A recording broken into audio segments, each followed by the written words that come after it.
Tugera ku figures z'essente nga museka kakati abannakampala okukuwa miliyoni emu terina makulu gekkolera gali awo. Naye mu Uganda mulimu ebitundu ng'omuntu n'omu emitwalo 10 afuna ekyokukola. Zezo districts IDBs yavaayo nebanga gavumenti ezironda neziteekamu ssente ezo ze muwulidde ze njogeddeko waneeno. Ziri ssente mmeka? 9 trillion za Uganda 9. Bannange trillion kitegeeza billion 10. Seeka wange oli munnabwayise Birali siwe kiri Kashiri Birali Kashiri yonna gyendira twasinkanayo mbadde nkujjukira ate ku Birali bwayise. Trillion emu erimu billion meka? Wali ogikwaseko billion emu wakwata ku meka ennyingi miliyoni yo gikwatako. Aha kati miliyoni 10 zikola billion meka? Kiba kitegeeza trillion emu gye twogerako miliyoni meka ze wakwatako? Miliyoni. Does it sound funny? Miliyoni. Kati kiba kitegeeza miliyoni Immam zayogedde miliyoni 9 ng'opanga miliyoni weetaaga bubandoozi oba obusozi miliyoni meka? 9 zeyakateeka wano. Why are we still poor, the Muslim community, who have benefited from this financing money? Lwero twogera ku Islamic banking abasinga obungi balowooza twakatandika butandisi byatandise wano president nga assigninze 2 weeks back. Islamic banking has been a discussion in Uganda since 2008. Government government amended the existing laws, our existing laws. 2016, that is when the Financial Institutions Amendment Act was enacted in the Parliament of Uganda. The Financial Institutions Amendment Act. Bank of Uganda gazetted the Financial Institutions Islamic Banking Regulations 2018. We have been talking about this subject until they named me Islamic banking. I don't know. Everywhere. For me, I'm a sheikh. They told you here, Sheikh Kachope, we studied together. For me, I was in Medina. Okay, he was also in Medina, but he came after me, like a year. Was it like a year? Something like a year. Islamic University in Medina. And I was a sheikh when we were still in Bilal, conducting these Juma sermons. Naye bwe nakomawo wano nintandika okwogera ku bigambo bino bya Islamic banking ebituuti ebisinga obungi ne babinsijjako. Kwanze nga buli wenyimirira ku kituuti kutuba yange ebeera yogera ku Islamic banking. Kamusajja ono baya baaki ayogera ebintu tebijja na kuba wano. Waliwo n'abasiraamu abaalagirawo tebisoboka kubaawo nga omuntu omu pulezidenti oba Ghana nga yakyali wano. Naye bannange bibaddewo. As we talk, I wanted to summarize for you the story. The government of Uganda has been flexible. No one should deceive you on this subject of Islamic banking. And government understands the subject of Islamic banking more than us, the Muslims. They have been championing it. Me, I've been sitting with them for over like 8 years, sitting on the committee. They constituted a committee, National Committee on Islamic Finance, to amend those laws. Which law needs to be amended? Since 2016, that is when that committee started, until when the president assented on these laws, the last ones, the last batch of the tax regime. He assented on them. So government understands the subject. Government is flexible. Government is open to Islamic banking more than we do with the Muslims. So I just call upon you Muslims. Please, let's embrace it. And at Microfinance Support Center, at the Islamic banking. We started Islamic banking, the subject which my colleague wants me to talk about, in 2017. That is when we started, 2017. We have been lending money on Islamic banking principles. Government of Uganda has been borrowing from Islamic Development Bank since 1974. It is borrowing from Islamic Development Bank under Islamic finance principles. Under Islamic Bank. If you go to the Ministry of Finance, Chintabula, Minister of Finance, ba permanent secretary abaliyo, ba commissioners abaliyo, nga basomesa murabaha mushara, basomesa bamaseka. Ninga you afraid. Basomesa bamaseka, murabaha ikola bweti, ijare egenda kola, istisna egenda kola bweti. Ningo musiramu tasobola kwatula kigambo ekyo. Istisna. Istisna. Musiramu tasobola kyatula. Niyo musajja gubayita Fred. Ngasobola kukyatula mu Ministry of Finance. So government has been open bannange and flexible. It wants you to benefit. And we have disbursed today, to date, we have disbursed at Microfinance Support Center over 85 billion Uganda shillings. 85 billion Uganda shillings. Islamic Development Bank gave us the first project was RIP. We perfected it, and it gave us another one which is called LEGS. I will explain that, I don't have time. But LEGS simply means Local Economic Growth Support Project. Local economic, not in Kampala here. You find those poor, we selected the 17 districts, as I say. So we have disbursed that money. People have got that money. People have benefited from that money. Nze chinuma ku desk yange, nze manager wa Islamic Finance, Islamic Investments. Okuba nti portfolio yange ya Islamic ujemba gambia ya 85 billion. Muslims don't constitute even 5% of that portfolio. I mean the people who have benefited from Islamic banking. What is Islamic banking? Precisely. Ngabe bansabye nkyogereko.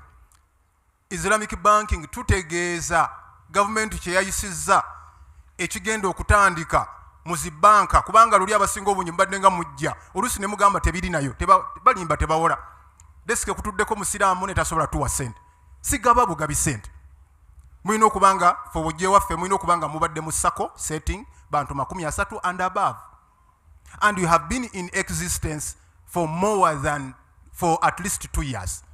Hijaz Finance, they have just made 2 years now. 2 years. Maybe it is the first and it's the only Islamic circle we have which has made it. It has now been given, confirmed with what certificate did you get? Permanent certificate now. They have a permanent certificate, fully fledged Islamic circle. And their agendas, when you look at them, that is where at least we were moving. My task at Microfinance Support Center was to onboard the Muslim community onto government development programs. Onboard the Muslim community onto government development programs. You had to be in circles like Hijaz. But Muslims, you have not gone there. Kanjogere mazima. Muslims, you have not gone there. If you check in their website, they have now they have not more than 3,000 clients in 2 years. When Centenary Bank started, Katino Kanchogere nga Imam Kasozi ali wano. Ayinza otuyambako kubanga Imam Kasozi mumuwulirira mu nnyo. Ayina byakoze. Bwabyogera wano. Wallahi tebuwa kuba budde ne bwakeso enkeera asigala nga kyayogera. Centenary Bank yatandikanga sako. I cite this example always. Why don't we emulate these people? Muslim community, we have poverty. Tuli baavu ekyo mukimanyi awusagala gendawo nnyo. Tewali ayinza kiwakanya. Obwavu bufumbekedde muffe olwa factors ze mumanyi. All of you muzimanyi twakatandika osoma ebyo nabena babitugamba babitulangira twakatandika osoma tubadde tetuli fe tusinga okubeera mu wino yesinga okunyigirizibwa nga yo mugamba bye tulaba ku mawulire be bagoba ku mbalaza baana businga obunye babeera babusiraamu genda okole check okole research obanga oli research obanga osobola okubuuliriza genda mu wino obuza abantu 10 ojja kusanga mu Mustafa Sulaiman ba Iddih bani ba Haruna ojja kusangako 8 oba 7 abasigadde bajja kuba batali basiraamu. So obwavu businze kuluma community yaffe yabaki yabasiraamu. Obwavu businze kuluma community eyaffe eyabasiraamu. So kyembagamba billion ezo tuzitaddemu naye ono kuba nti oli mu sako setting kye twagezaako. Centenary Bank model yagikozesaako ng'abo gye bakozesa aba Hijaz. It started like a circle. Kyetugamba abasiraamu mu 1983.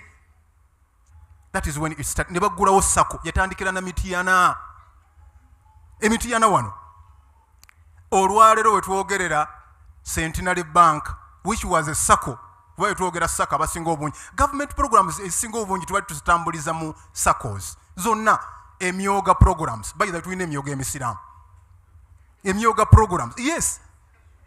Gye tugabye emyoga districts gye tuzituttemu ne baza adoptinga wali abatwala emisiraamu katwagisiramu. Oba oyagala emyoga mane osobola okufuna emisiraamu. Parish development model programs ezo tulinamu component eya Islamic. Kubanga government yagala to bring you on board onto government development programs. So Centenary Bank yatandika bwetyo. Olwaleero wetwogerera Centenary Bank eina ba customers million 2.3 million. You can go and check these facts in Google. 2.3 million clients ba customers. Ninga mwabo abasiraamu tuliko tundu kinene. Sijja kwogera zi banka wano nyingi naye ojja kusanga banka ez'obusiraamu eziriyo wano. Okay, kanzogere kuba sikola sikyali mu banka kati. Nali mu banka mabega ko wali nenvaayo kati ndi mu government programs. Tropical Bank, Cairo Bank, gendo obale abasiraamu bameka abaliyo, ogendo obale Centenary bakubisamu emirundi ng'etaano abaliyo. Cutters of SACCOs, okubeera mu cooperatives, okukolera awamu. Ffe kye tutaagala kuwuliza buli omu ayagala kukola bibye. Hijaz bwe yatandika ffe ne tugamba nti ate bijja kukola ebyo tebisoboka. Islamic Bank wanga baali bakirengedde abo Islamic Banking asobola okukola mu SACCO setting nga government tekwata nako. Babitandika dda myaka ebiri government egenza okuyisa amateeka gano ng'oledde bakola. Teri yali akonkonye ku mulyango gwa Hijaz nti mukola Islamic Bank taliyo. Gyali nyabo taliyo. Kakati government or the president has just assented on the laws that have introduced Islamic banking system in Uganda. Now we are going to welcome Islamic banking in commercial banks, the commercial banks we have. People are now going to benefit. How will you benefit from this system? How does it work precisely? Islamic banking, how does it work? What should you have? We have the models we are using in Islamic banking, but will you find the same models there? If you don't find them, you shouldn't be scared. How much time do I have? Okay, just 10 minutes or 15. I should wind up. Now we are saying, how does it work? What should you have? The models we have the equity-based. Era tubadde tuzogerako nnyo. Nenfuna comments nyingi nnyo nga bazi abantu nga batugamba nti twandibadde tukole ya equity-based where you share profits and losses. Ekinyuma bannayuganda kye basinga okwagala okuwulira. Omanye ekizibu ekitulina Uganda, abantu abasinga obungi okukwata omuzindalo guno baagala kwogera bye mwagala kuwulira. Bannayuganda. Naye sijja kuba bwento nange kambeere nga Immam Kasozi. Kubanga abasinga obungi bamanyi Islamic banking, that is sharing profits and losses. Kibamanye ekyo. That is the kind of banking where there is no collateral. There is no need for collateral. Ogenda genda mu banka bakuwa milioni 10 ozitwale ozikozese ozikomyewo. Imam otole salam. Salamu alaikum wa rahmatullah. Nkomezaawe ekkomi lyammwe lirino wano. Ekyo kye twagala okuwulira era buli akwata omusindalo kyayogera kubanga wano baba manyiza.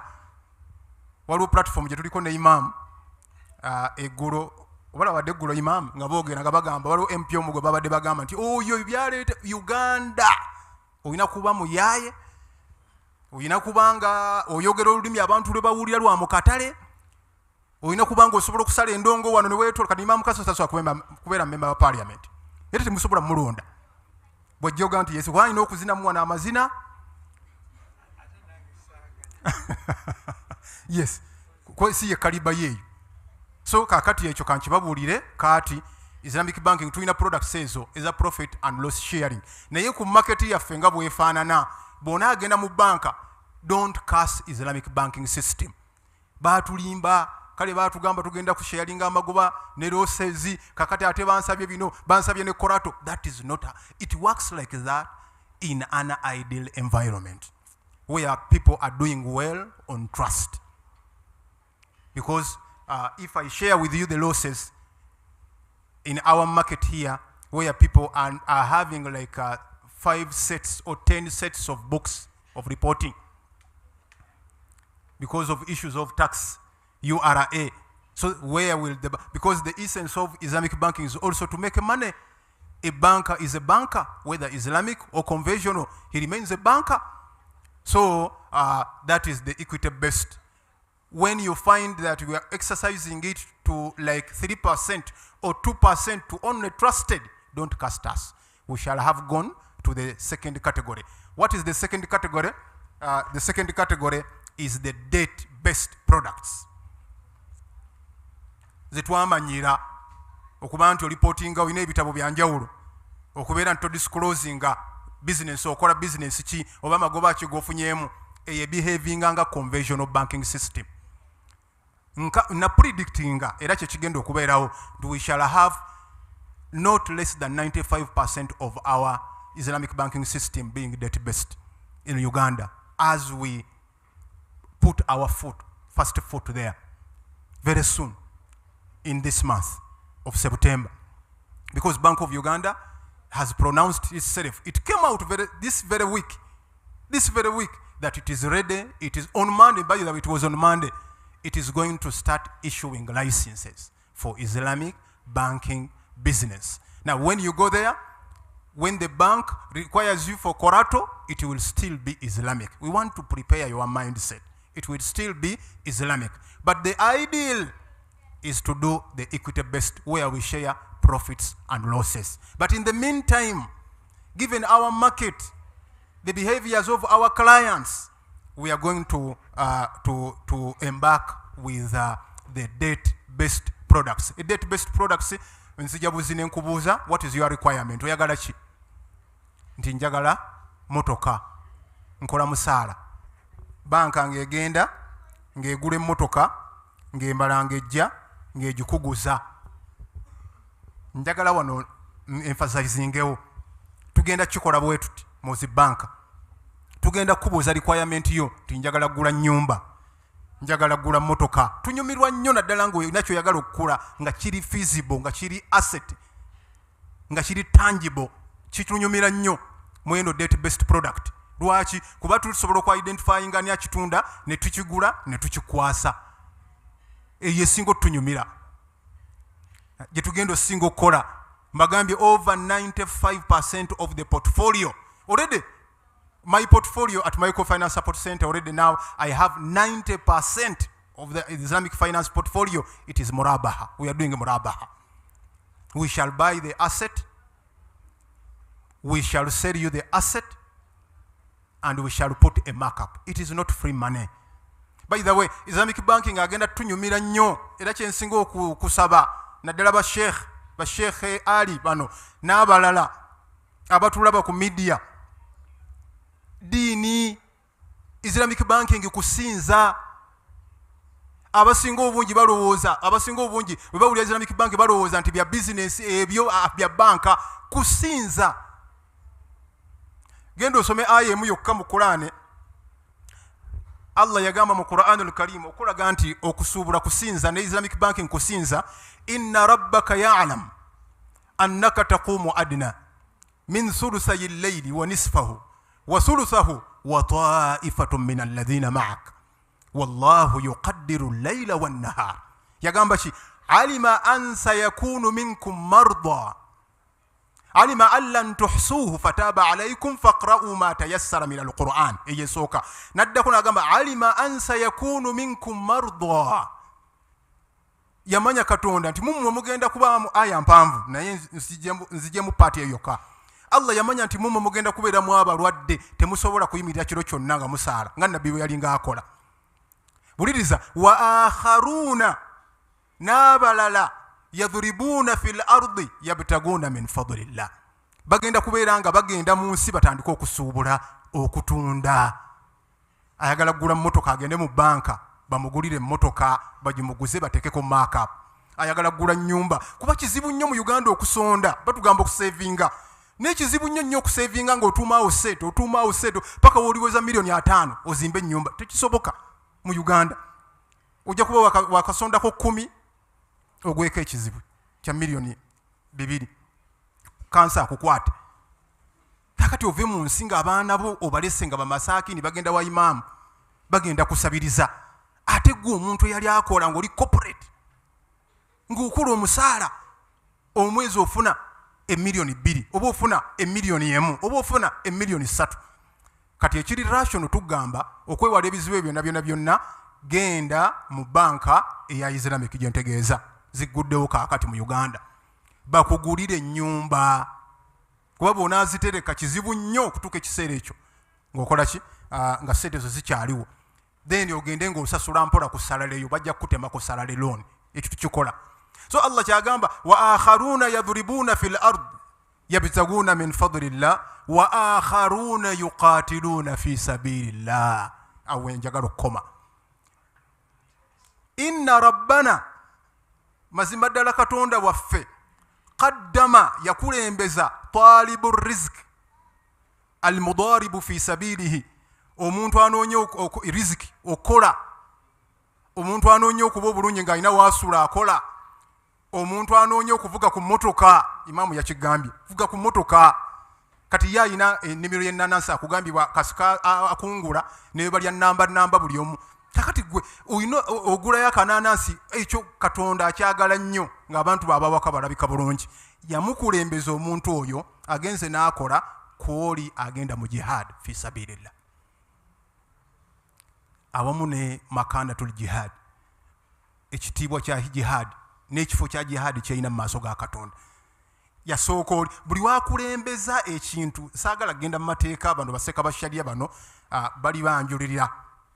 Nze neogomako kati mu Islamic banking eno katono tujja kudda Sheikh abantu bano mujja kubalandululira. Katonda buli wajjanga bulwakaddama takaddama lwa oba takulembeza kintu lwa just nga ayagala for fun, wabeerawo ensonga lwaki akaddama. So ku luno mweyo aya Katonda yakulembeza omuntu akola nga Imam Kasozi ayina ennimiro ye alima ayina yikaze ettaka 5 oyo w'amaanyi nnyo osinga agenze mu jihadi. Oluusi omuntu oyinza okugenda mu jihadi nga tolina na byakukola, ogenza okulabya obulamu bukulemye. Gavumenti mbusimanya poverty alleviation buli programu yereeta gwe tova mu bwavu obusigaddemu emyaka gyonna buli gye tuloolinga out osigala mu bwavu. Emyoga gyakuleka oli mwavu, parish development model zigenda kuleka oli mwavu, entandikwa yakuleka oli mwavu zonna zonna programu olw'okubula ebyokukola n'ogenda muki. Oluusi jihadi eyinza n'okuba nga yakimpatiira nga jihadi ezimu saagala ogendawo nnyo nga gwe wagendayo nga togimanyi na kugimanya, olwana bulwanyi byolwana by'otamanyi. So yagamba ono alima ennanansi, ono alima kalitunsi, wa mugaso nnyo eri ummene ey'obusiraamu osinga oli agenze muki, okusinga agenze mu jihadi awamu n'eki. Ate yali ayogera ku jihadi entuufu, si jihadi ey'ekimpatiira, jihadi yennyini ey'omubusiraamu. So ngenda okumaliriza ebigambo, njagadde kubalagamu eyo vaasi nti Islamic banking it is religion. Kyova olaba ensi ezikoze Islamic banking siyinza kubanyemera z'abasiraamu naye nyinza kubagirayo emu yokka. Omuto gy'amanyi enkuba gyetonnya e Malaysia. Nali e Malaysia emyaka 4 yansoma masters yange ne PhD. E Malaysia tewabaawo akulimba, ate omuntu yenna bw'akulimbanga omanyanga kadhaabu, si kadhibu, kadhaabu nga buliko madda nga 6 bakuteekako na 15. Yes, lwawo si 6 15. Malaysia yali mu myaka gy'enkaaga ng'eri ku Uganda, ng'eri wamu ne Uganda, ekonomi ya Uganda nga benkanankana. Kino njagala nchallenge yenna wano mu ruumu wano n'abali ku social media nakwo asobola okunchallenge nga I am welcome to that. Malaysia, not only Malaysia, even Dubai. Mu myaka gy'ensanvu Uganda ya donatingirako Dubai. Temwakiwulirako? Ya donatingirako Dubai. Ensi zino zaali ku level y'emu: Uganda, Nigeria, Dubai, United Arab Emirates yali wansi waffe kuba twagiwanga obuyambi. wangi even Singapore ono gyali muganda wange Hamza Namungo gyali asoma PhD ye ayinza okugamba kati kubanze mazendoze emyaka nga enanga siri Malaysia ekyagijja mu bwavu was Islamic finance. Onajja kubagamba bayina yo omusajja yali president eyakyusa omuzannyo gwonna omuntu aboogwa akyusa omuzannyo era mu bino bye mulimu wano Uganda siri politician temunkwata obubi ne mujja wano ne mulonda ba MP ne mukola mutya ne mumala gadibenga lye omuntu aboogu ye yeetagisa yekka yali omu e Malaysia n'aleeta Islamic finance Muhammad Mahathir gwagambye Islamic finance genda osome ku Malaysia zezimu ku nsonga ezasitula Malaysia neetuka okubeera teri comparable na Uganda bw'ogezaako n'ogikompayalinga ne Uganda obeera fasik obeera mwonoonefu yaha nti kyentegeeza si kukompayalinga nti bafaanagana mu nguudo biki wabula kyentegeeza okugikompayalinga ogamba nti Uganda egenda kubanga Malaysia mu myaka 5 obanga Malaysia mu myaka 10 obanga Dubai katugende ku Dubai Malaysia yo kireke n'ogezaako kubanga ne Dubai nayo kyali kyekimu it was Islamic finance genda osome n'ogezaako n'obikompayalinga n'ogamba Uganda egenda kubanga Dubai myaka bwegiti subhanallah eddala lyoba olimu mu bunanfuusi n'obukulupya siyinza kulimanya so ekigambo kitwogerako ekya Islamic finance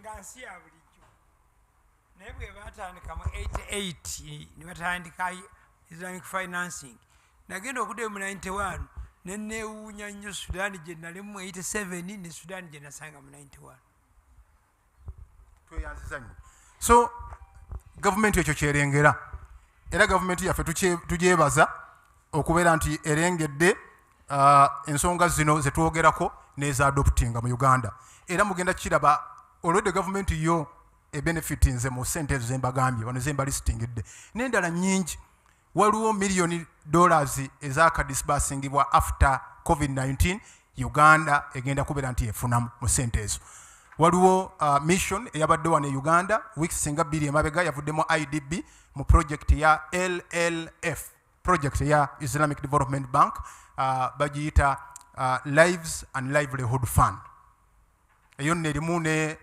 Bills and Melinda ono mukyala wagundi wa Bill Gates y'omu ku balimu ne babeeramu Qatar Foundation Qatar Fund ne babeerabo Abu Dhabi Fund bonna balimu eyo gye tuyita LLF Lives and Livelihood Project Fund. So we are preparing you. We want you to benefit as a Muslim, the Muslim community. How will you benefit? If you want to channel it through government programs, please go into circles, please go into associations, please go into groups. Hijaz is there and others are there. If you are prepared for you ng'ogamba nze njagala kukola bw'omu nga bannayuganda abasinga obungi sisobola kwegatta ate nga kituufu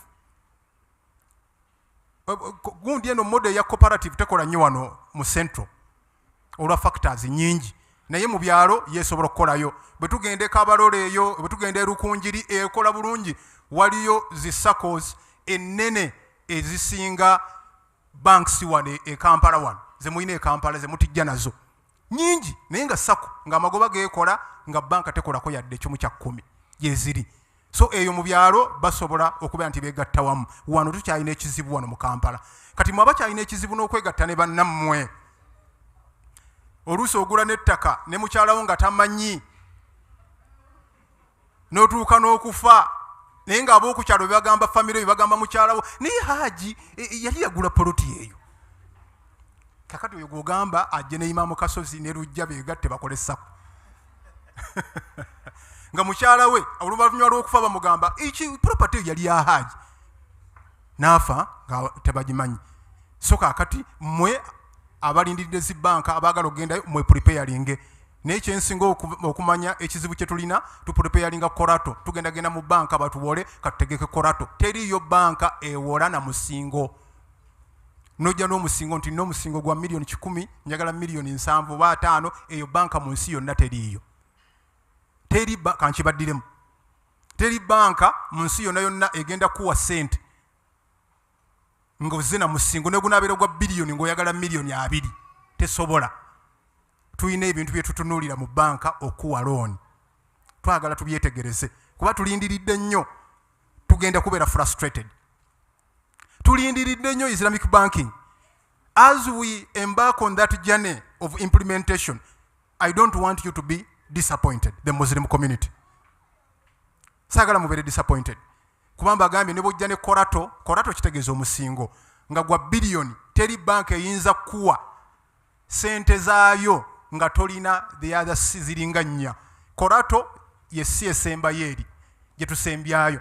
Tutandika ne issues like character. What is character? Njagala obiwandiike nga mweteekateeka mugenda mu zi bank mubitereeza ebintu ebyo. Character kyekisookera ddala ku lupapula.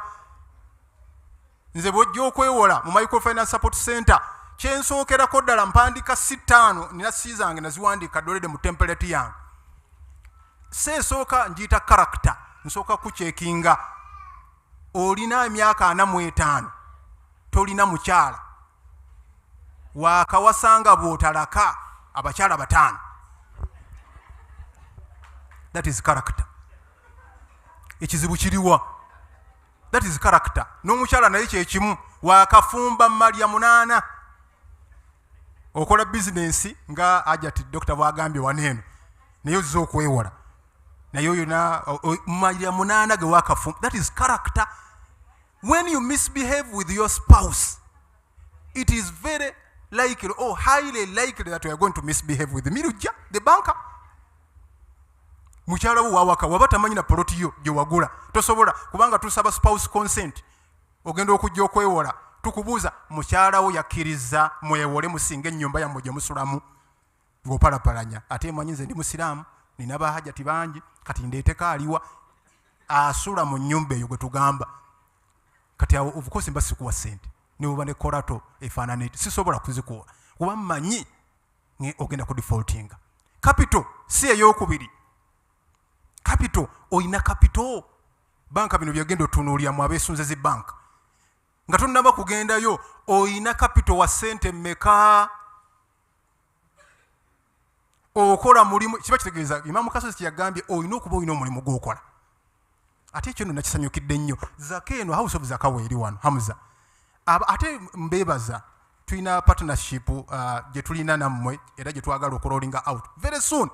Egenda kuloolinga out abantu bawa zaka eya istihlaki ey'okulya eyensi yavaayo neomuwa simanyi obudomola bwa butto bumeka simanya biki byani n'agenda n'alya ne mwebaza ne mukuba ebifaananyi n'enkya n'akola ki neruli n'akomawo. Imamu kyagambye asooka kubuuza ogenda kukola ki nti njagala kutunda manda sooka ogulewo account bank account kwengenda oteeka sente ezo olaba alina byamutraininga wano process eno agenda ogimugjamu agenda kubanga muntu asobola okubeera nti ayimirizawo ka business kaako. Capital sooka ofune capital. Oyinza okugamba ate ndi mwavu capital ngenda mujjawa. Yes oli mwavu omu kati naddala njogera n'ono atudde wano oba njogera n'oyo alaba ku TV oba ku Facebook akutte essimu ya smartphone naye agamba sirina capital. Essimu gy'okuteya mitwalo 8 ogamba toyina capital. Osobola okuba ne capital. Osobola okukwata emitwalo 15 emitwalo 5 nga Imamu bwagambye n'ogikola mu business. Nze njagala kutunda mitwalo egyo 5 kwe ngenda okwasa esingira ngambe alina emitwalo 5 gy'akozesa. Of course sinza kutwala ku miliyoni 5 oba miliyoni 2. Kuva ku mitwalo 5 nkuteekanga ku miliyoni oba 8 bwentyo banka kyagenda okubanga ekwagaza. Ekyokusatu si endala eyokusatu cash flow. Cash flow kitegeeza ki? Waliwo wano accountant anyambeko ina accountant Hamza oli accountant bulijjo simanyi. Cash flow kitegeeza ki? Assalamu alaikum wa rahmatullahi wa barakatuh. Sebo ndi accountant. Degree yange esooka eri mu public accounting. Eyokubiri MB accounting. Esemba PhD ya finance and banking Islamic but I'm in finance. Cash flow kyebantu was what? Mu Uganda. cash flow mu byangungu tugeze oyina mu nnyumba yo sente z'oyingiza nga bw'ofulumya mu kiseera ekitali kiwanvu buli lunaku oyingiza mmeka nti nyingiza emitwalo 12 ofulumya mmeka nti 18 cash flow yo kitegeeza nti oyingiza kitono ofulumya kinene owa banka tayagala sente z'oyina zituddeko zitavaako ayagala kulaba oyingiza ofulumya speed kw'oyingiriza n'ofulumiza oba nnyonnyodde bulungi speed kw'oyingiriza n'okwofulumiza owakatala ayinza okuba ayingiza emitwalo 6 buli lunaku n'ayitawo okusooka gwe w'omusaala ayingiza buli mwezi omulundi gumu oyingiza mmeka entambuza ya sente zo eziyingira n'ezifuluma abantu bangi mutera okujja okweyazika statement ya banka nga mulina gye mugenda ekitegedde ng'abantu balowooza oli naakuwa nga kuliko miliyoni 3 ne batakuwa nze nenkuwa nga kuliko emiliyoni 2 ate oli ne bamukola ki ne bamuwa lwaki akawunti etambula bwotyo bwoba okitwala oteekako bw'ojjako tekuumira okwo so kati abakola bizinesi infact mbabbira bigezo kati biki bye tutunula mbw'otulekera fayiro ne tukuba amawule tugamba nti rejected oba deferred tutegeeza ebyo ntunulya cash flows zo oyingiza mmeka ofulumya mmeka statement man sobola ogiraba how frequent do you deposit and how frequent do you withdraw kati wendaba statement yo ng'egenda buli mwezi omwezi oba mu wiiki emu wa withdrawings emirundi 5 oba 8 buli lunaku ojjayo sente emitwalo 2 emitwalo 3 emitwalo 8 emitwalo 4 kitegera toyina discipline kitegeeza by the way lwaki toyina discipline kubanga buli wogenda ku ATM no transacting abantu abasinga omu tebakimanyi bannayuganda banka erina sente zekola ki zekutema banka erina sente zekutema buli wojjayo era buli wogendanga mu kyuma bannange lwakubanga mu Uganda muno twajjirwa banka zino ez'aba capitalists naye omwami ono gyasomera e Malaysia wallahi oba kati baakyusa e Malaysia withdraw ya bwerere ogenda ku ATM kwa sente zo ate banka ezikozesa ne wano mu Uganda oba 100 ze bakujjako kakati how do you manage your cash flows how frequent do you deposit how frequent do you withdraw ezo nazo si yakomeka yakusatu nabagambye si 5 zentunuulira si endala capacity abantu abasinga obungi bagenda mu zibanka ne babeera frustrated nga ngenda okumaliriza mugenda mu banka ne mbeera frustrated just 1 minute sorry lwaki banka etunula what is your capacity Immam era kyeyagambye akutandikiza n'ensawo 3 ez'amanda oyagala kutunda amanda oluvannyuma n'akugraduatinga n'akujja ku 3 n'akutwala ku meka ku 5 that is your capacity kugamba oluusi lwaki sente z'abantu abasinga obungi abasikira bakitaabwe nga babadde bagagga bagalangatana capacity kuba omusajja kitaawo ebintu ebyo yagendanga abikola mpola teyabifuna mu nnaku 2 nga ffe obugagga bw'ennaku zino wetubufuna it was a journey abaye abasinga obungi bagamba nagendako e Dubai eyo nenkuba Immam akuba ku kyeyo nze nakikubako nafunako omukisa nakikubako e Dubai naye siyinza banyumiza tewali budde ekyeyo kitegeeza kitya okugenda mu ddungu naliko mu ddungu kati oli akunyumiza nagenda mu ddungu nengenda Sharija nemberedde iraawo ne tusula awo nenkola kati story yange bwengizingulula myaka 2 sente zennina oba assets zennina kati omwana kati afulumya university ennaku zino ayagala zifuna mu wiiki 2 nga yakafuna omulimu mu mwezi gumu capacity so ekyo tukitunulira oluusi oyinza otusaba miliyoni 10 nga ne korato ogirina ya miliyoni 10 naye ne tugamba tugenda kuwa 15 oba tugenda kuwa 25 tutunulidde capacity abadiaspora bakikaaba nnyo nti twawa abantu baffe sente ewaffe ne bazikola ki era mu discussion yange gyemba nawe lwa Sunday eyo gye twava ekibuzo nga bonna akaaba buli omwana nababuuza waziwaani taata wange maama wange ekibuzo ekiddako namubuuza yali wamuwa mmeka nti miliyoni 2 mu kumanyako yali akutteko 5 nti nedda kakati oddidde sente z'emiliyoni 2 toyina nampapula by the way akumanyi togenda kudda ozwadde omuntu takwatanga ki miliyoni 5 kakati ebyo byonna bizibu binene nnyo ono kyabagamba mu kisike nnyo kubanga nze abantu bambuza nnyo Islamic bank nebaga muli ready nga majority tebakola ki tebali ready. Sorry for interjection, njabawo example kimu na graduating enanasi zange neziva mu kuzitunda nga bwe muziraba nga zivudde mu nnimiro nentandika okuzikolamu crisps oba okuzikaza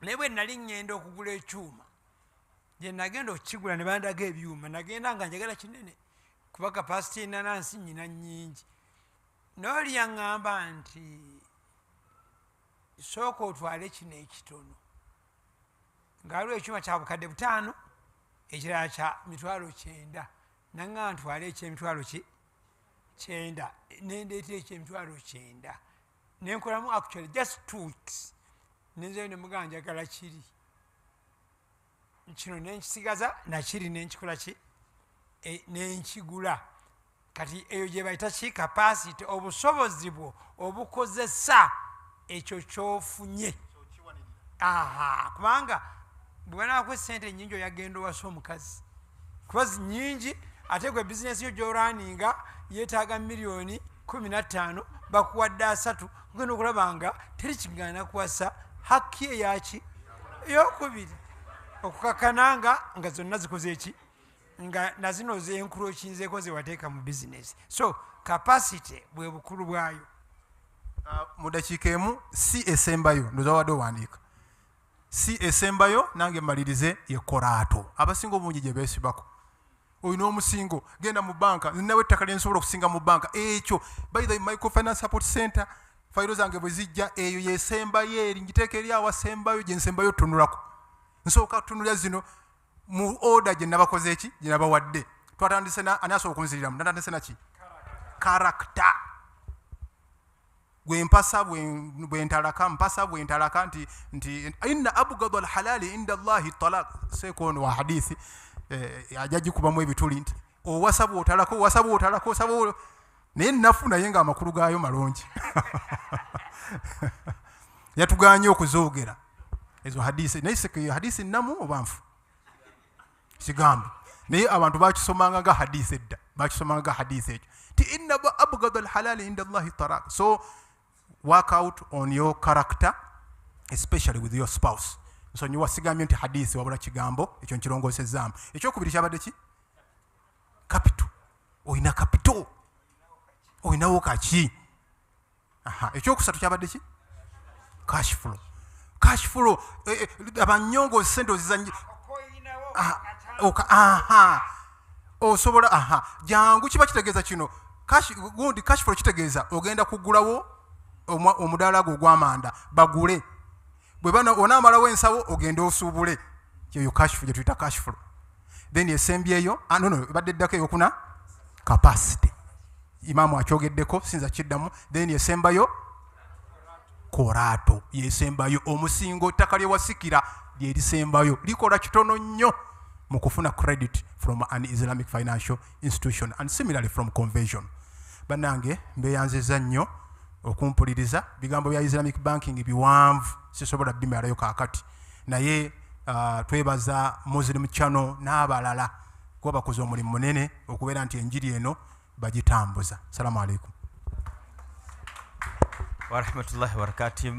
Dokita mumwongere ku bugalo bannange mu butuufu ensonga azinnyonnyodde ddala ate ng'obotodde ekyama abantu mu butuufu kiri kyakulya ekya Islamic banking tubadde tutumanyi nti olimu ekyenkanidde awo naye abantu bafunye akamwenyumwenyu akalanga ayo oluwarabu amateeka byonna alhamdulillahi rabbil alamin. Twoyanziza nnyo Dokita mu butuufu buli oyogera tulaba nga twetaaga engagements endala nnyingi nnyo ku nsonga eno wabula ekikulu mu byonna akugambye oli redde si zonna tuzitegedde nga tetunagenda wala. Dokita agenda tugabira ku certificate si zino naye tukyayinawo keks wali ku nsonda eri kati abalese abantu ewaka tubagwireoko kakeeki ako hani omutwalire kakeeki ako Sheikh nti hani nvuddeyo ku Africana naye kakeeki kakano ka gift kanana weziri awo nungi no ddala atanakugirozaako bagitwalako waka kabuzeemu kaawo tubasaba tubadde tetwagala nanaazizeeyo kubanga wanaazizaayo tagenda kufuna maanyi malala gatuleeta mu event yaffe eddako ey'okuna ate nga tugyetaaga oyo ye mugagga waffe nana ye mugagga waffe banange keeki ezo eyagiriddeko hani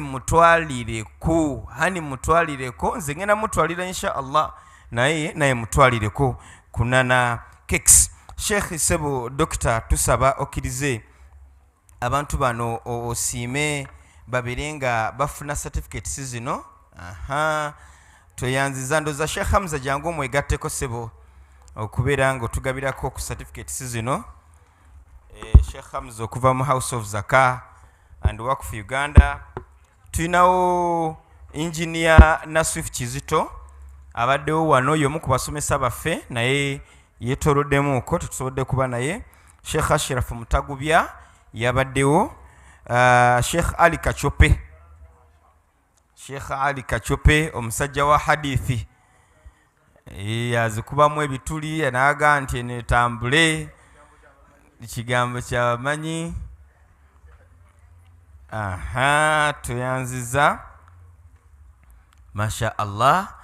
Dr. Hawa Kasule akatabo ka Mr. Emre Olgay temukerabira banange weekali ku mitwalo 2 akatabo weekali wali ku mitwalo 2. Dr. Hawa tweyanziza tusimira ddala munange byonna byotukolera. Hajati Akankwasa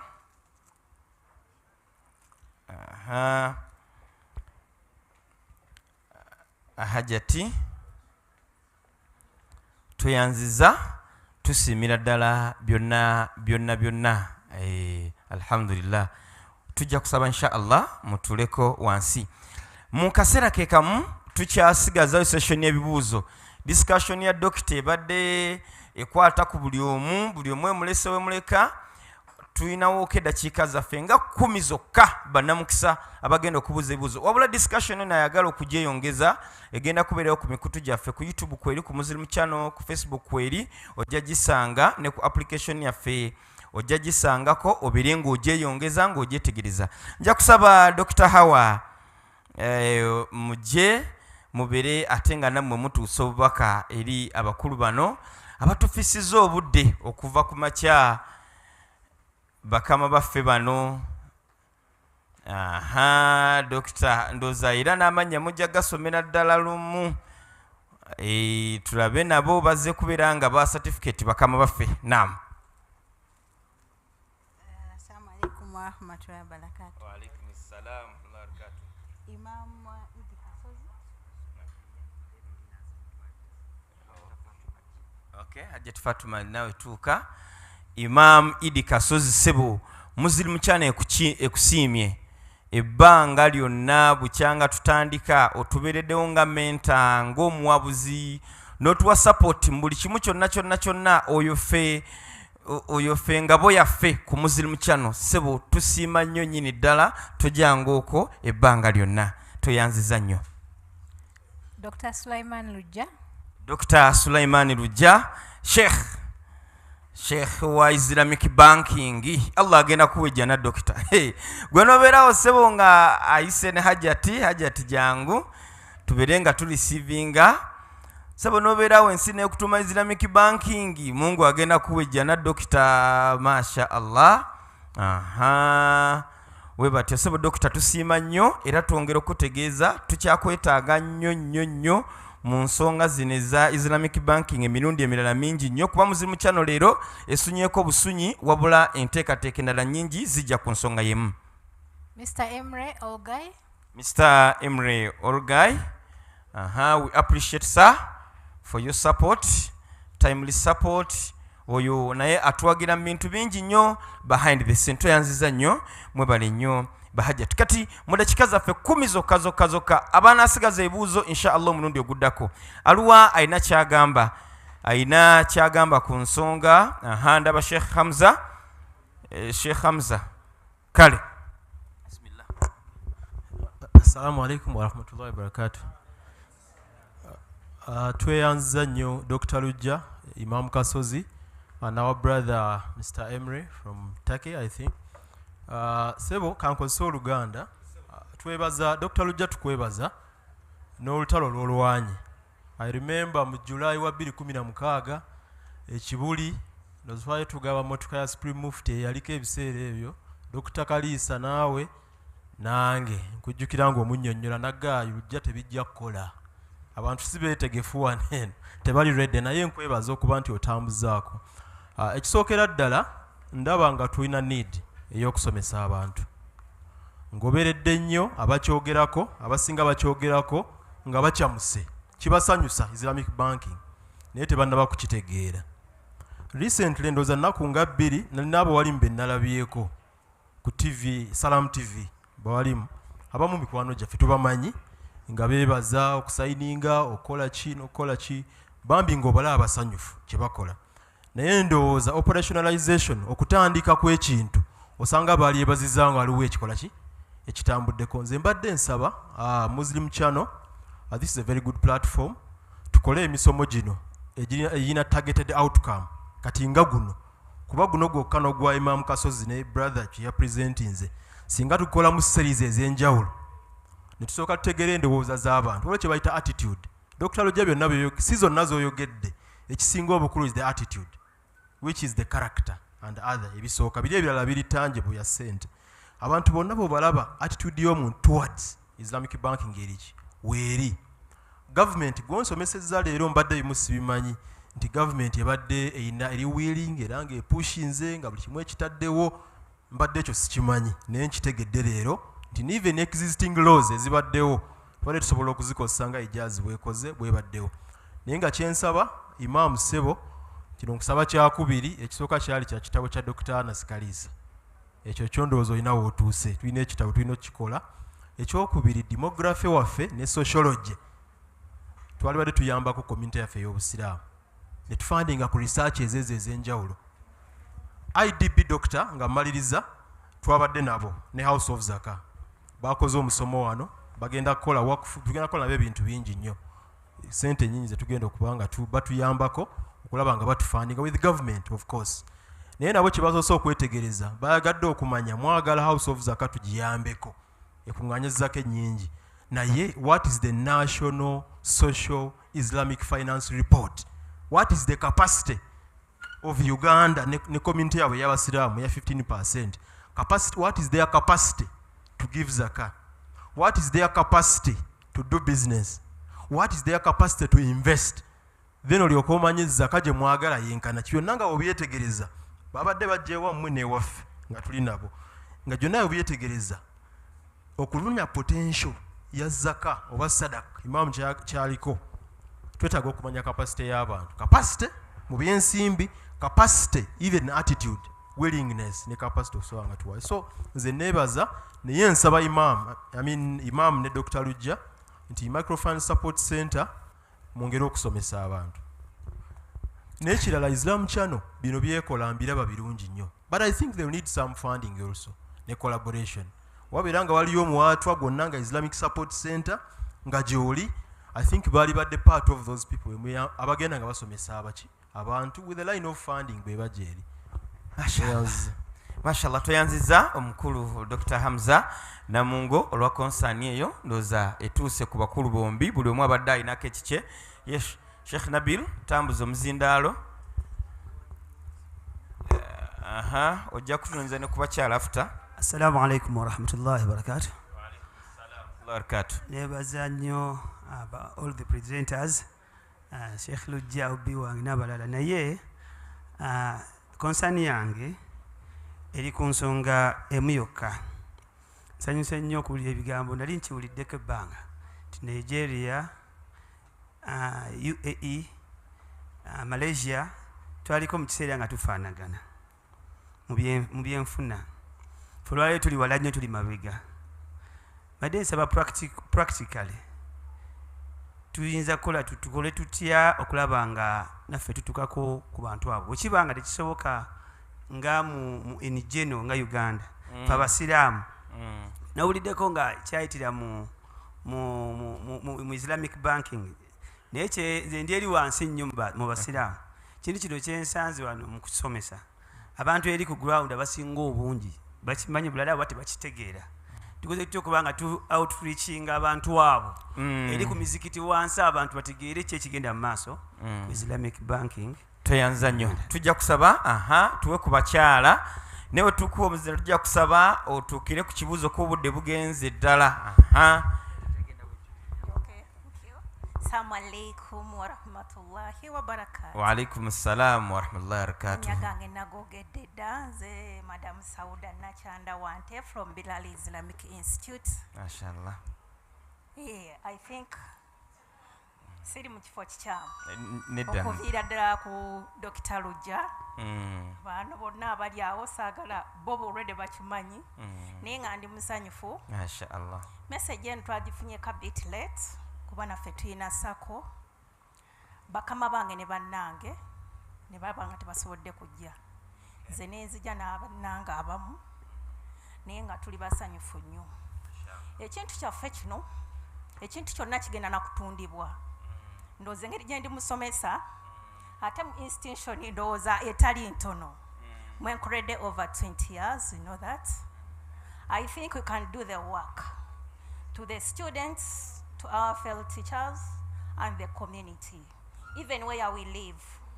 Kuba tuli basomesa bava mu different areas ng'ogyeko bava mu nsi z'ebweru because they are there, you are aware. So sensitizing ndowooza ejja tuyamba abasiraamu abasinga tusobola naddala abakyala tetusobola ndowooza mukimanyi era abasinga mutwewulira nti abakyala tukola ki tubawulira tusobola. So njogera nnyo ku baana abawala mwogera ku kameeza kanyiga bazadde ffe balinga batuweerera ffe basinganga okuwa ssente abaana abawala okusinga abalenzi naye bwe mutuyimba akameeza nga wekaani ng'ate no bwe tuyina abaana n'obuvunaanyizibwa bwaffe obwawaka n'osanga nga ntunze enkoko nga waliwo n'eri mu seffuliya ebyo njagala kuba maama abali awaka ffe abavaayo ne tutanulako ku bigere ne tugenda mu areas endala era tuli productive ndowooza sandibaddeyo for that long nimbye ne products we ziri nnyabo. So bagamba nti kati nga tubadde tusaba ffe ewaffe Dr. Lujja ne bonna abalina support oba ffe tuba tujja oba mwe muba mutukyalira tulabe nti tusaasaanya ekintu ekyo buli musiraamu abeere nga ategedde kiki ekigenda mu maaso. Baakigaananga n'abaakigaana nga tebasomeseddwa naye kati kweno society eriko ne social media weya n'abakyala we baweereddwa akazindaalo n'abaami tusobola okukwataganyiza wamu ne tugira ddala abaana mu buto nga bamanyi kiki ne training nga bannaffe abalala bwe bakola abayindi n'abasigadde.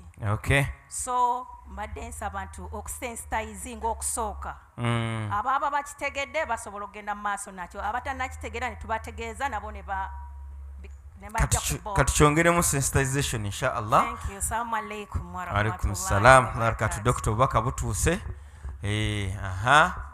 Wasigaddeyo ndowooza nga babiri bokka.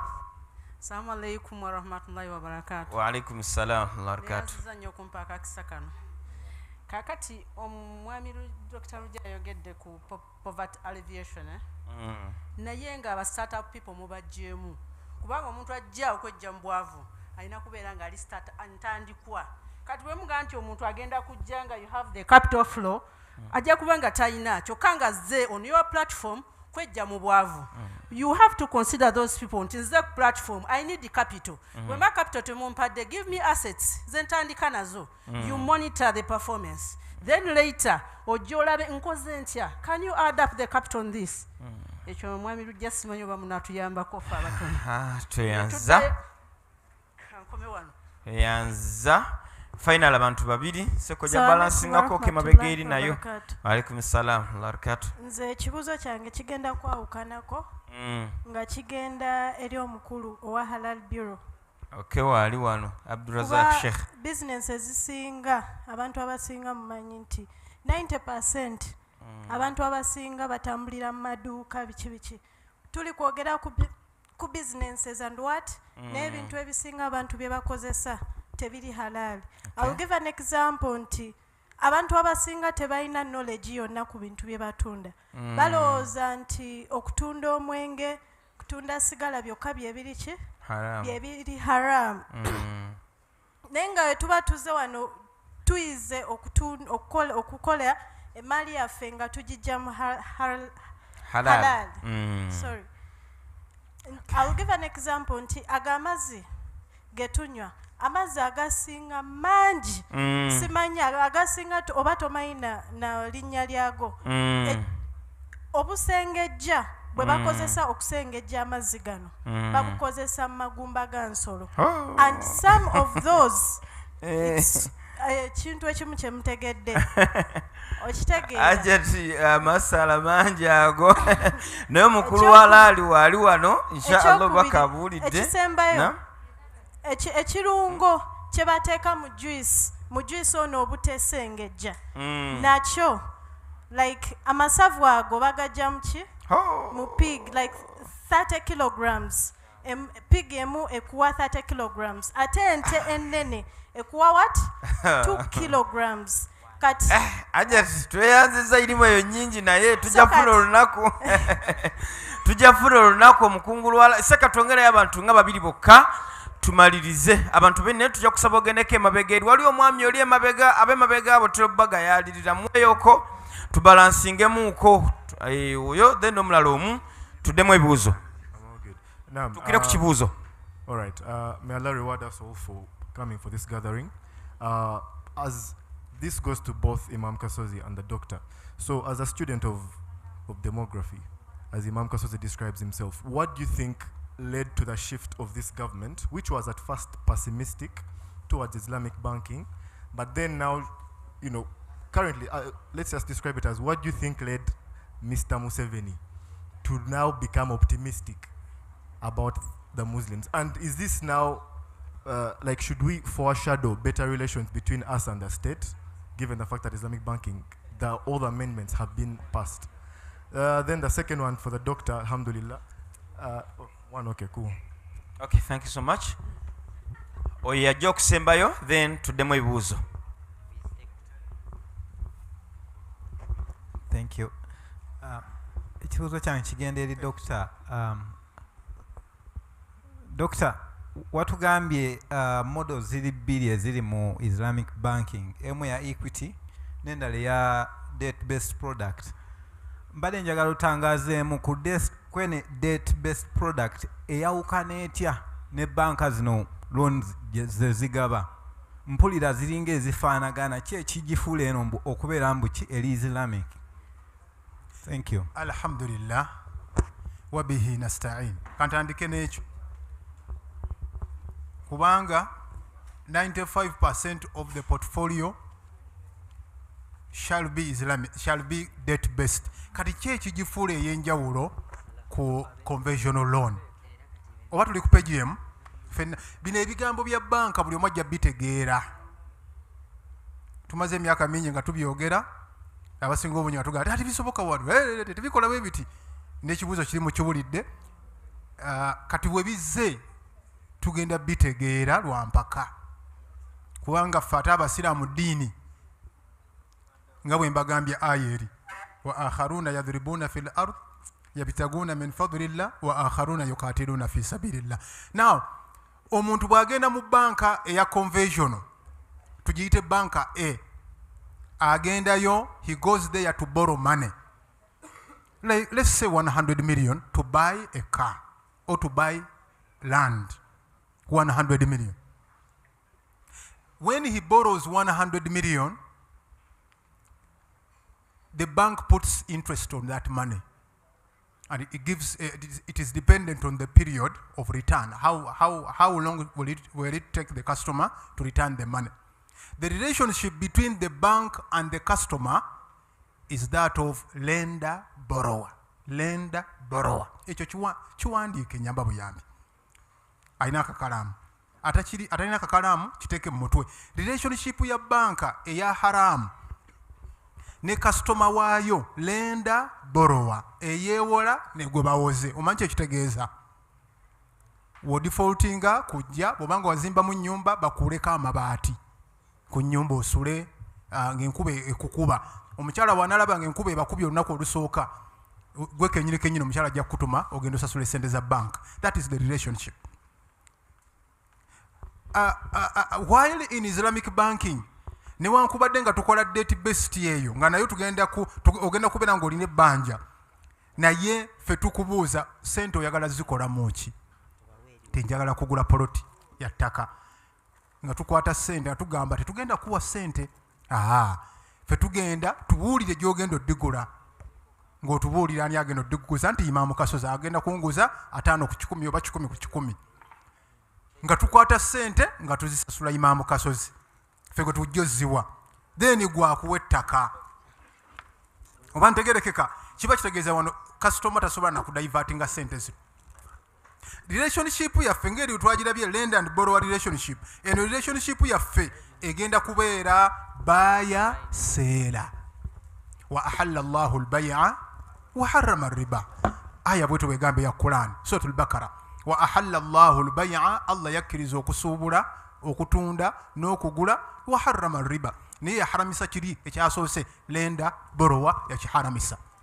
Kozi n'ekirala ekyenjawulo sijja kuwa byonna. Ekyenjawulo era ekiriwo bw'odefaultinga n'otasasula on time.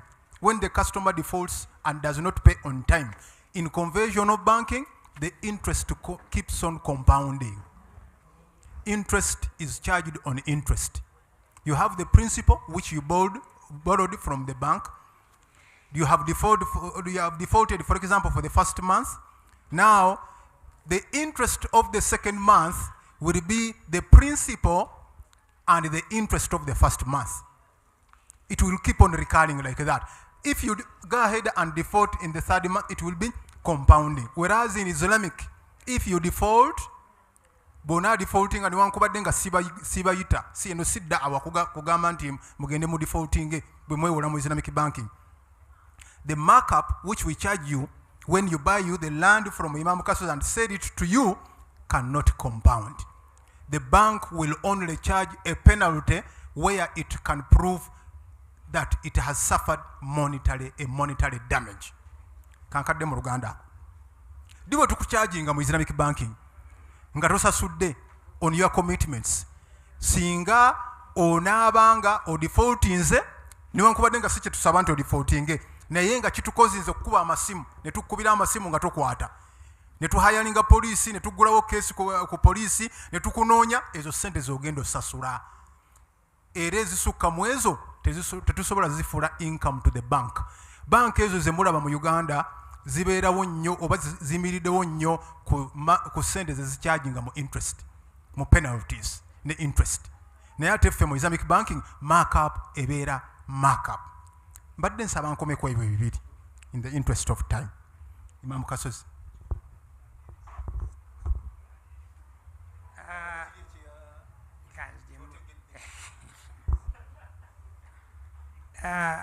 Okusooka ndowooza nga sinnatuuka ku kino waliwo omuntu yenna bw'agamba nti oyamuyambako agenda akole omubuuzanga ne maketi ye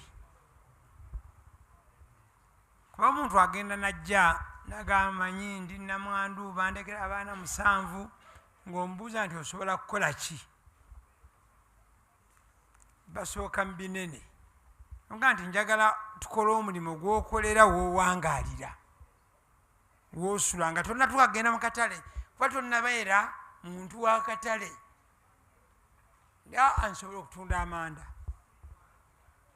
akutandikiza mu nsawo meka 10 kati bw'omubuuza nti abantu abakwetoolodde bameka mubuuze bameka basobola okugula ensawo oba bwegaba matooke bameka abagula enkota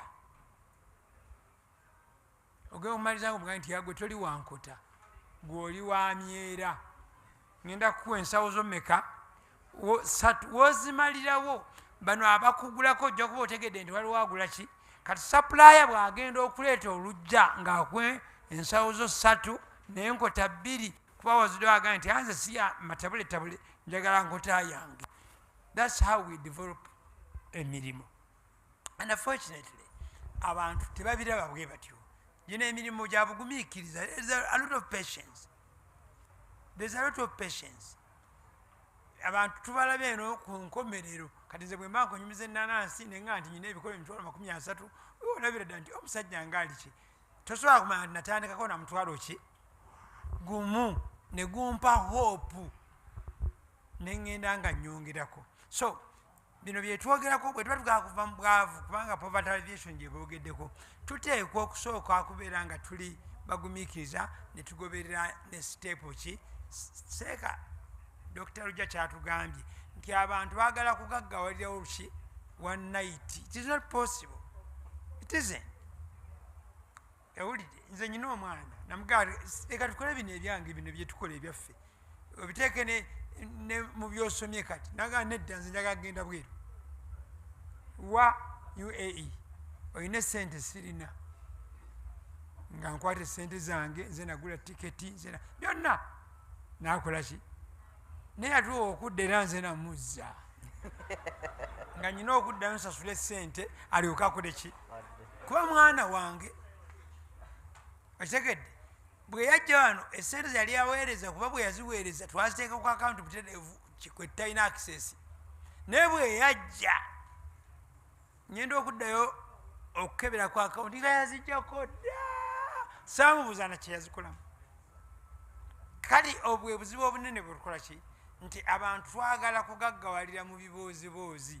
Ronaldo afuna mmeka gundi bamuguze mmeka ebyo bibooziboozi era mubigobe mu bantu bammwe abantu bagaye nti boogere nti ayina emitwalo gye 15 agagenda kusiika mberenge yafunye wazitundira gwe ng'omugulyakuuma katulisaaki ng'atandika.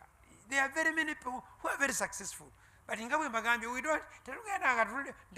No. When you come, we sit with you and help you. Because community, for me, it is at my heart. So when I ensaba visa, don't think I am here.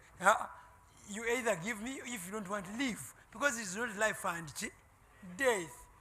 Kwarogo nabuuza nenga nagenda tasobola okugenda wamu mu 1999 nga sirina na kyendi kinene saalemerayo nenzayo mu 2000 saalemerayo olowooza ngenda kulemerayo kati nga nyina esente zange wano nziraba nzirina bweba tuyagala kumpa leave it.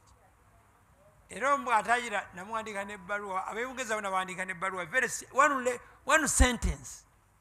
I thought we were Great Britain. Chabaluma. Ne bampita bampe visa nenga saagala. Naye ne bakola olukwesi ne bampa visa nga sigenzeeyo era fene nesanga ngenze kugenzeeyo. So you need to be yourself. Mu bintu bino if you are going to succeed. Kakati oli kyabuuzizza. Ekyokubiri omukyalo ono gwe njagala ono. Assets kyekiki. Okwaga nze n'agamba nti tetulina capital. The biggest capital is you, human resource. Newe bakuwa sente nga zijjudde mu kino ekisenge nga human resource in you is not sure. I'm very certain by the next 1 year zijja kuba half wali, second year wali nga toyina neemu because human resource yo teri ki human resource gwe. The capital he's talking about, first of all, character, you as a person. What are you? What is your social capital? Only ani akumanyi ngoli yayimba nti nze nsula muyenga. Ani akumanyi nvuga Benz. Is not what they're asking. So character. So if you convert yourself as an asset, then you can start. Because in most cases, people think many people have assets. But not every asset you will turn it into. Dr. Congo is the richest country in terms of assets, minerals. Dr. Congo. There's a country called Dr. Congo. I don't know whether you know it. But it is a poor country. Uganda went to dig roads there. Congo yabadde tulimira enguudo. So you need first to know asset yo gw'ogitaninga otya. Nze ngamba abantu nze olulimi lwange luno olulaba. ya asset yange enkulu. If you give me this one, I can convince you to do something for me which you did not expect, just because I thought it is asset. So buli kyonna kyolina kifuule ki asset, then olabe turning into what? Now, what led to the shift? Of course, when the law was passed in 2014, about 2015, around that, 2016, some people challenged it because they did not know. They thought they are introducing Sharia law. Actually, to make it easy, initially there was an argument that we should have a Sharia advisory board in the Bank of Uganda. This time they have skipped it. But I know it will come. In the long run, it must come. Me as a student, I am not a student of economics seriously. I did not like it. But I am a business person. My mind is real about is business. Era nze calculator yange etambulira mu mutwe. Sitambuza nnyo calculator zino zammwe zemunyiga. Eyange ebeera mu mutwe. So that everything. So the shift is partly there. Second thing, it is not the numbers. According to the national population, the community is 15%. Yes, Muslim community is 15%.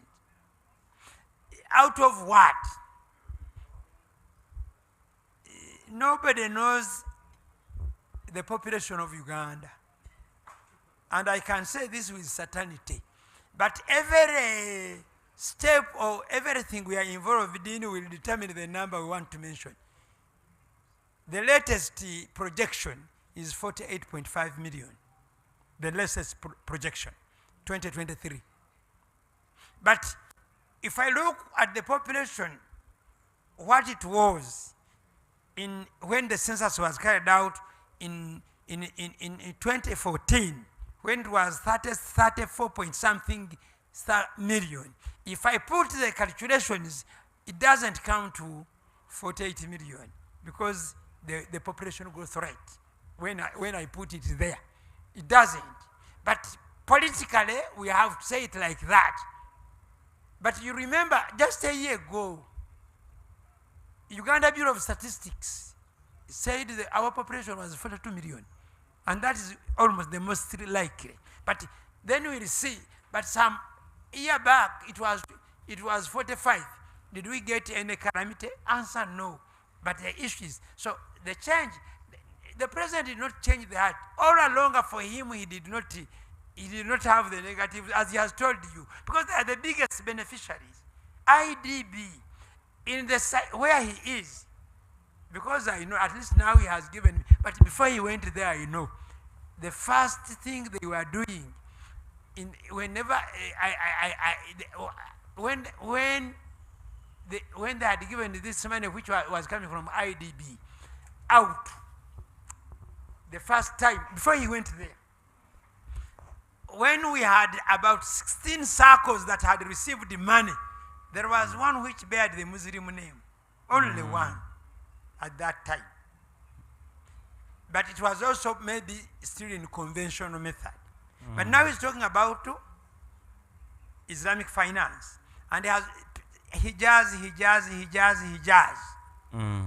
I know we exchanged it on some program, and I told him what I see, why the problem.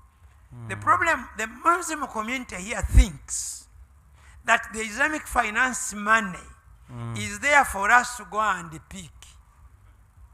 It is the most prepared that will benefit out of it. Me as an individual now, if I wanted, I can go and get. But I have a problem with the community over the, because I have been in, it's about 3 institutions. One is what we call solidarity. We have an office in Makerere University. We raise the money to give to people who wanted to borrow without interest. We suffered the consequences. Because people came, they picked the money, they did not return. And then people said, no, because you had not go to Colorado, because you had taken the insurance aspect, utmost good faith. So this next route we picked the what? Titles, car cards. They accumulated in the office because they knew me and Imam Sendogo could not sell them. We invited them, come and pick your card. Some have never picked them and their title because they know we cannot sell them. They defaulted because they are not prepared. That is one. Two, we have a quicker compliance. This one has told you Hijaz, but it should also tell you about Midsok. Midsok should have been the first. That because the name of Midsok means middle society. They wanted to what? It failed. Why? The majority of you are still hanging in the problems that befell Greenland, the community. That's the biggest problem. We wanted to do a cooperative society with people. And the cooperative society, you only need 30 members. We mobilized people and we said, 100,000 every month. People, when we reached a stage, we bought even land, we have land, wherever.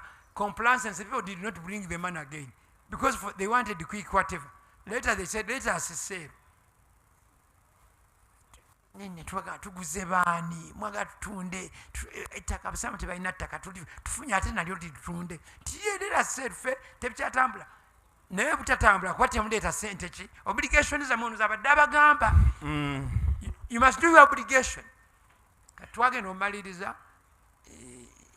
nze nalinamu emigabo egiwerawerako ne munnange Dr. Mwangi Haruna n'abaana bange ne bakyala bange nitugaa ntirafu kati muguze ffe era twasooka nakuleekana ku miwendo omanyi gundi bweti ntugaa nti ziri muzoogedde naye tujja kubasalako emitwalo 5 buli yika tubawe ezo tubaguze ne bakkiriza ne tubagula bannaffe naye mu bulumi kubanga kyetwagendera tetwakifuna ettaka eryo kati ndirina it is 40 acres kuliko pine yika 18 naye ndi hard kuba bannange bakola ki baavaamu tebagenda kufuna ku buwoomi bwa zino essente. So the change that has occurred, the only change that has occurred was to take responsibility into the banks themselves, and then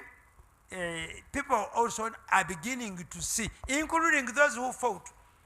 Ngono bwagambye, do you know that Centenary Bank, their leaders, eri mu top church, bamu ku bawandiika ebbaluwa eyali ewakanya luli naye be basooka okutraininga baki abantu baabwe mu Islamic finance. Abalala ne batandika okugezaamu like finance trust bank yo yagezesa nega nti ffe katugule obuguzi yagiyita halali ki.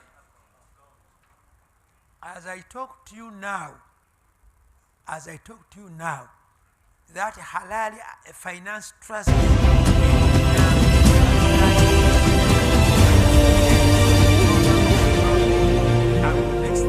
October we're launching. They have 12, I think 13,000 new clients. Accumulation descendants was I was part of the people who advised them. It was a discussion like this. I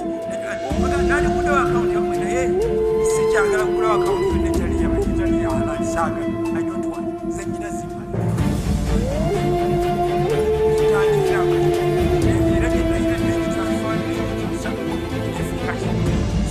important for us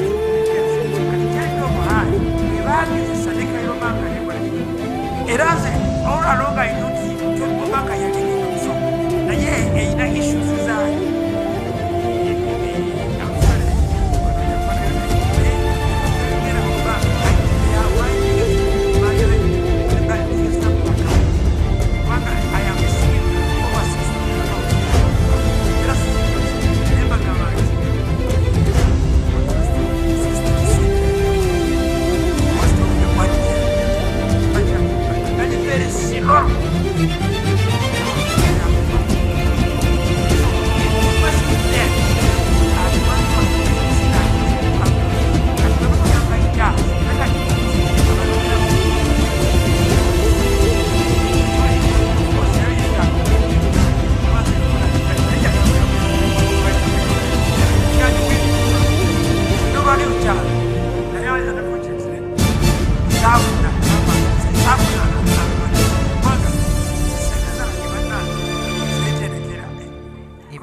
kuba sisitemu yange etereka sente Imam.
I will buy a building and begin earning tomorrow. So sometimes speculation takes frames. So there was speculation. So as the other person, does this one now mean that we are going to have a bad and good relationship with this government? Yes and no. Because the good relationship with the government is there and the bad one is there.